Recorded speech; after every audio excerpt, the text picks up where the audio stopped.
cannot cast my mind back to a time when Gavin wasn't MP for Edinburgh East. He already was, and that's just a measure, I think, of the degree of service which Gavin has given to Edinburgh East, of course, and the Labour Party in this part of Edinburgh and in this city, and generally. So we really should mark that, I think, because it is an astonishing record. But it is in lots of ways matched by the record of service both to the city and to the Labour Party of Sheila Gilmore, who of course comes to us not new to politics in any way, but as one of the key members of the council who made this city what it is today. Sheila Gilmore is the perfect candidate for Edinburgh East, because Sheila knows what communities around here need, and she has a track record of actually delivering for them, particularly in the area of housing over a good number of years. And you know, it is an opportunity, because we do now know what it's like when the SNP get in charge. We know that the parents of Portobello, who probably by now would have been looking forward to their kids moving into a new school, are left still not knowing whether that's going to happen. We know that the folk who live in Dunby Dykes or in Craigmillar don't know what's going to happen in terms of the investment they need in their housing. And we know that the community groups that have been the lifeblood of these communities over the years are facing cuts which will limit their activity or possibly wipe them out altogether. The person that you'll be campaigning for is somebody who's been supporting those tenants, supporting those community groups, and supporting the parents in this city over a good number of years. And you can set, and we will set, her track record and our track record against the track record of the SNP and the Liberals. Sheila Gilmore is a worker, and I know that. She's a great experience. We're not just going to win with Sheila, we're going to win well in Edinburgh East with Sheila. We've got to do that. I say that to every Labour Party member sitting here, particularly if they are resident in Edinburgh East. And can I also just say, you know, how good it is to be here, Gavin, frankly, particularly obviously with Iain, the first minute. Next time.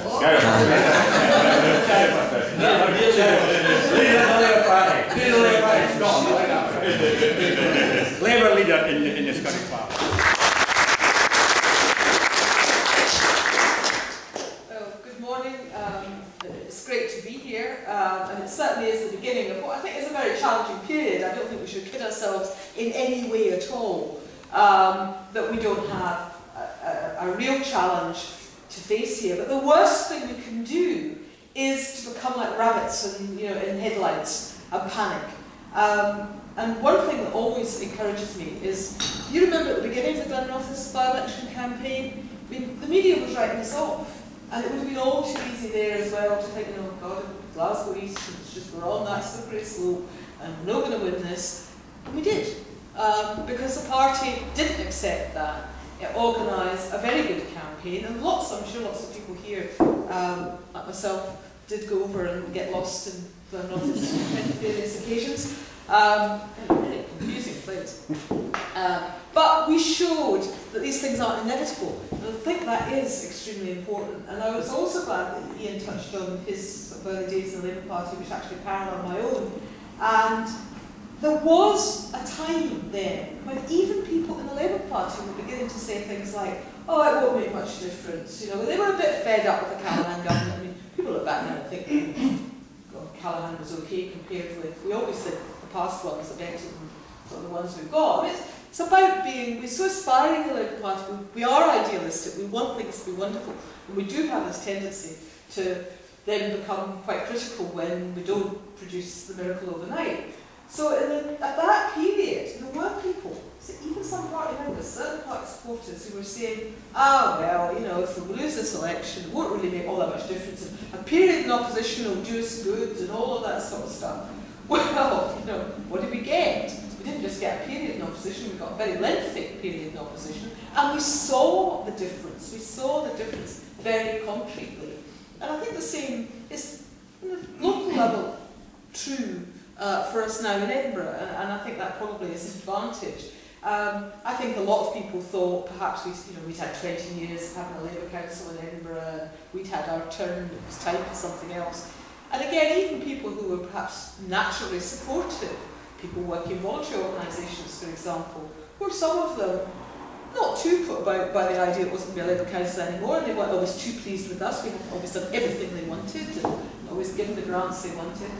And an awful lot of those people are sitting there now thinking, oh, now we see the difference. Now we see what's happening to our organisations, to our grants, to processes that are going on and tendering out services that we would never have dreamt of doing in the way it's happening.